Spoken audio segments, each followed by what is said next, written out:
Good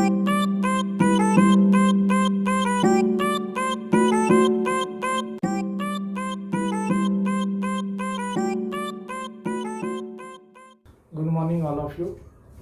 Today we are going to start. समझ में आपको velocity gradient is D U by D Y, उसका unit है बेटा 1/s, that is s raised to -1. Why? u is the velocity, y is the distance. Velocity का unit है metre पर second, distance का यूनिट है मीटर, डिवाइड बाय 1 किया, ये उल्टा किया 1/m, mm get cancel, 1/s that is s raised to -1. तो ये इंपॉर्टेंट है. This block is also dynamic viscosity की तरफ जा रहे हैं. तो आपको तो पता है in viscosity shear stress is directly proportional to velocity gradient. ये भी एक एमसीक्यू हो गया. डायरेक्टली है या इनडायरेक्टली है, मतलब रेसिप्रोकल में है, ऐसे क्वेश्चन इस पर आ सकता है. तो tau is equal to proportionality constant निकल जाता है और यहाँ कोएफिशिएंट ऑफ विस्कोसिटी आ जाता है. This is coefficient of viscosity du by dy. तो अभी मैं इसको क्या करूंगा, म्यू वैसे रखूंगा, du बाई dy इधर लेके आऊंगा. तो मेरा यह आ जाएगा बेटा mu is equal to tau upon du upon dy and this is nothing but dynamic viscosity. याला तुम्ही डायनामिक विस्कोसिटी म्हणू शकता. एक्चुअली ये कोएफिशिएंट ऑफ विस्कोसिटी है, कोएफिशिएंट ऑफ विस्कोसिटी. इसे आप लोग बेटा डायनामिक हो गया, रेगुलर विस्कोसिटी भी बोल सकते हैं. ठीक है ना, मतलब विस्कोसिटी दो प्रकार के होते हैं, डायनामिक होता है, काइनेमेटिक होता है. काइनेमेटिक हम लोग बाद में देखने वाले हैं थोड़ी देर में.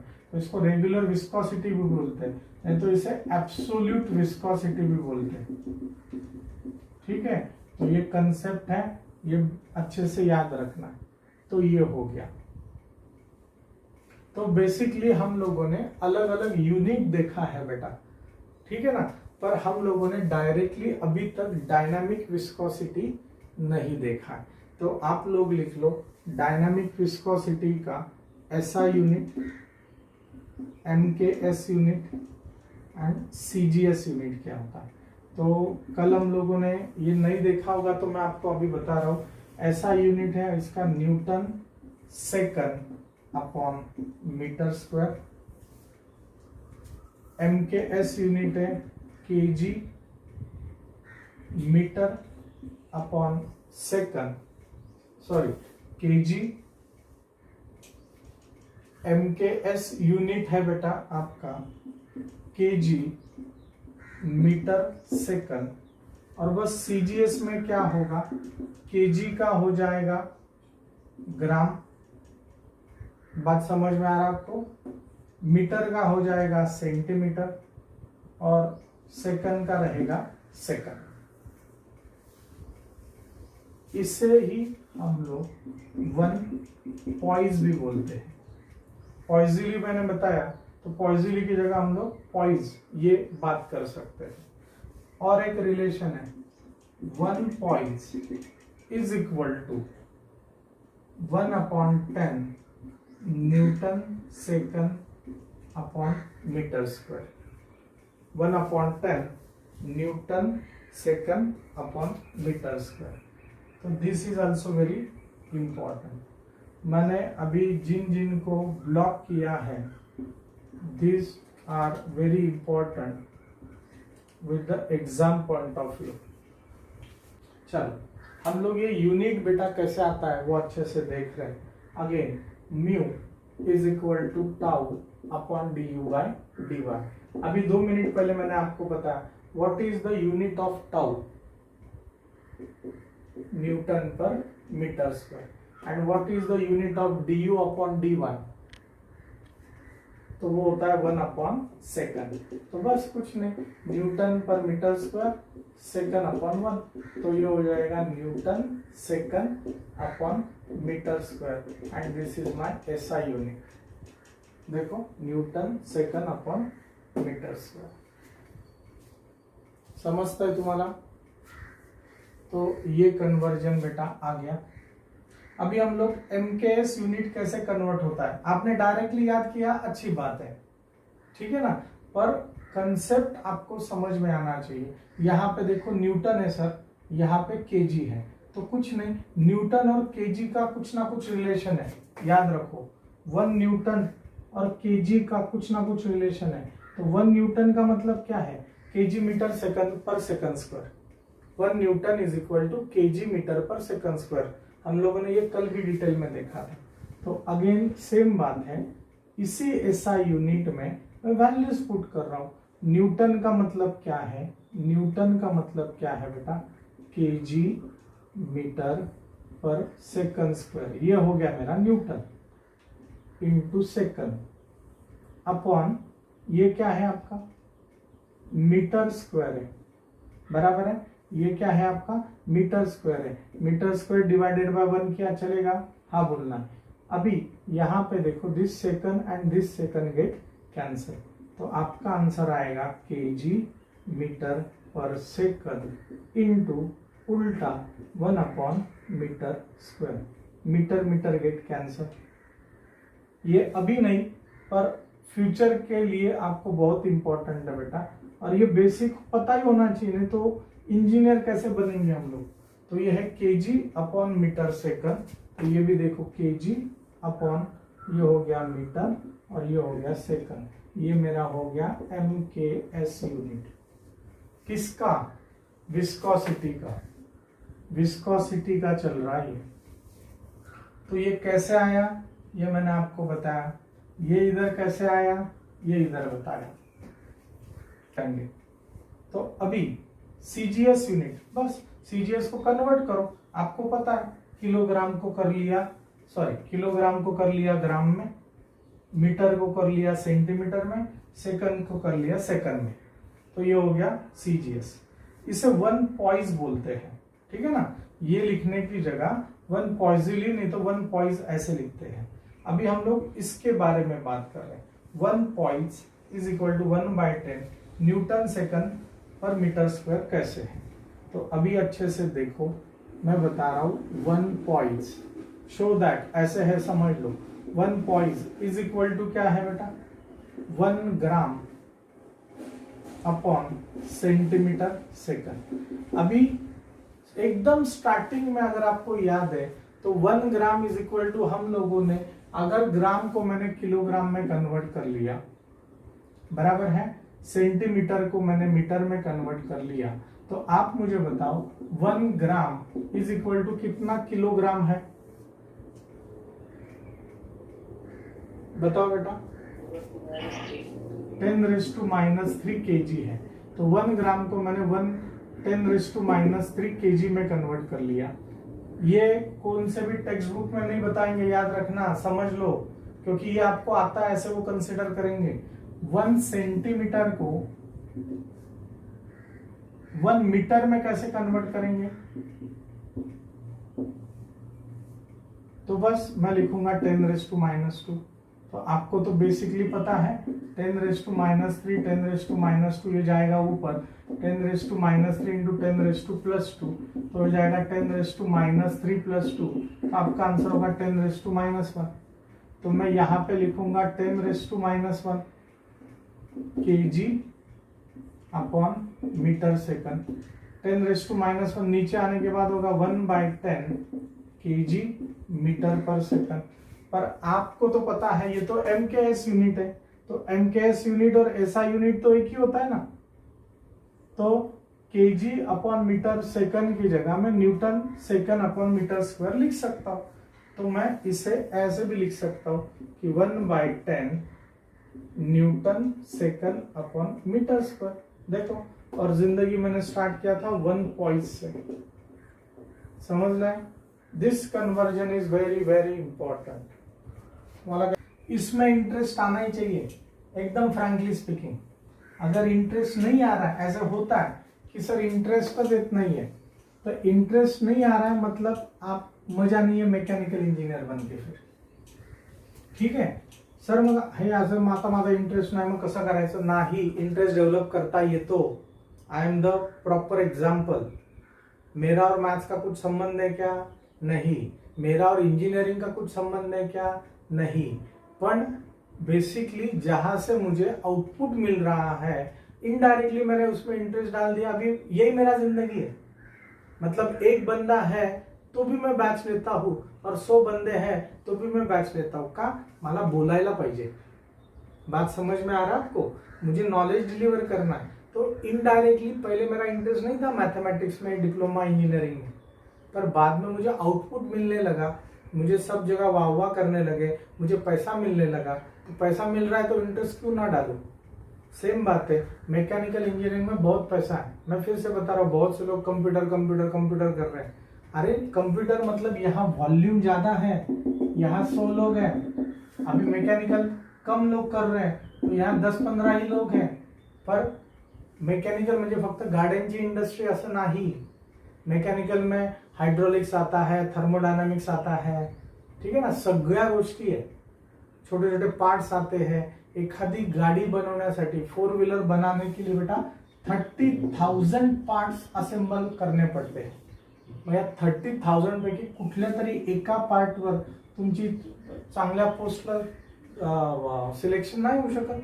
होऊ शकतं, पण कधी? ज्या वेळेला तुम्ही हे एक लक्षात घ्या, जहां वैक्यूम है ना वहां पे ज्यादा जाओ, जल्दी फ्लरिश होंगे। जहां वैक्यूम है वहां पे ज्यादा जल्दी जाओ, जल्दी फ्लरिश होंगे। जहां पे गर्दी है ना वहां खुद का एग्जिस्टेंस प्रूव करने में आपको सालों चले जाते हैं। यहाँ पे 10 साल के बाद जो इंक्रीमेंट होगा ना, 10 साल के बाद जो नॉलेज आएगा वो यहाँ 2 साल में आ जाएगा। तो ये मेरा मानना है। आपका सोच कैसे है ये आप डिसाइड करो। पर मैं फिर से बता रहा हूँ, डिसाइड करके इंटरेस्ट कब डेवलप होगा? जब आप लिखोगे। जब आप लोग 1 बार 2 बार 3 बार, आज जो मैंने लिखा है ना वही मुझे विदाउट सिंग कब आएगा वो देखने के लिए आप जब 2-3 बार लिखोगे और तीसरी बार जब विदाउट सिंग लिखोगे ना, मेरी तरह लेक्चर डिलीवर कर सकते हो। पर उसके लिए बेटा ये प्रोसेस है। ये प्रोसेस आपने किया तो ही आपको मजा आएगा, नहीं तो बिल्कुल नहीं आएगा। नेक्स्ट है बेटा आपका kinematic viscosity. Kinematic viscosity next property है काइनेमेटिक विस्कोसिटी। जैसे डायनामिक विस्कोसिटी म्यू से बताते हैं, इसे हम लोग म्यू बोलते हैं। तो ये काइनेमेटिक विस्कोसिटी बेटा ऐसे वी होता है, वी ही बताओ ऐसे, इसे न्यू बोलते हैं। न्यू से बताते हैं। काइनेमेटिक विस्कोसिटी न्यू से बताते हैं। तो ये न्यू, नहीं तो आपको वी बोलना है तो आप वी भी बोल सकते हैं। न्यू इज इक्वल टू कुछ नहीं, it is the ratio of mu मतलब dynamic viscosity to the density. Dynamic viscosity to the density मतलब म्यू अपॉन रो। तो चलो आपके तो अभी यूनिट पता है। म्यू का यूनिट क्या है? ऐसा यूनिट जनरली बात करना। म्यू का यूनिट क्या होगा आपका? Newton second upon metre square. This is the unit of dynamic viscosity. And rho का यूनिट है केजी अपॉन मीटर क्यूब। तो बस ये हो गया न्यूटन सेकंड मीटर स्क्वायर। 3 बार 4 बार 5 बार लिखो, खत्म कर दो इसको। एम क्यू अपॉन के जी। तो एम स्क्वायर और एम गेट कैंसर। तो अभी आपका आंसर, और यहाँ पे अगर मैंने न्यूटन की जगह, चलो ये है बराबर है, पर न्यूटन की जगह मैंने MKS यूनिट यूज किया तो क्यों? क्योंकि ये भी बराबर है। दिस इज, चलो ये पहले लिख लेते हैं, ये भी बराबर है। दिस इज ऑल्सो करेक्ट, ठीक है ना। पर ये थोड़ा सा ऑड यूनिट लगता है, ये ऑड यूनिट लगता है, इसलिए मुझे इसका MKS यूनिट क्या है? MKS यूनिट बताओ। म्यू का MKS यूनिट क्या है? केजी मीटर सेकंड, केजी पर मीटर सेकंड। और डेंसिटी क्या है मेरा? डेंसिटी का यूनिट क्या है, mass upon volume, mass is KG और volume is considered in M cube, तो ये होगा केजी मीटर सेकंड इंटू उल्टा मीटर क्यूब और केजी, तो केजी केजी गेट कैंसिल, ये मीटर स्क्वायर आ जाएगा, तो आपका यूनिट है मीटर स्क्वायर पर second. This is the unit of new, that is kinematic viscosity.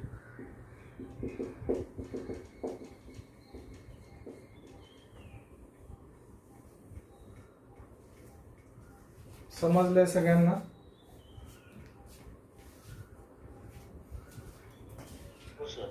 इसका अगर मुझे सीजीएस यूनिट चाहिए तो बताओ सीजीएस यूनिट क्या होगा, मीटर किस में कन्वर्ट करेंगे, सेंटीमीटर में, और सेकंड का सेकंड.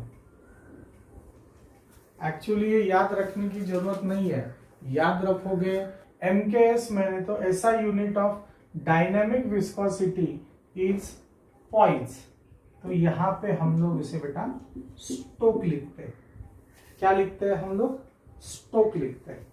तो अभी देखो, ये देखो एक्चुअली ये फॉर्मूला है, 1 stoke is equal to 10⁻⁻⁴ metre square पर सेकंड. ये भी एक रिलेशन है. अभी आप सोच सकते हैं कि ये कैसे आया, क्योंकि हम लोगों ने पॉइंट्स के बारे में इसको डिटेल में बताया था.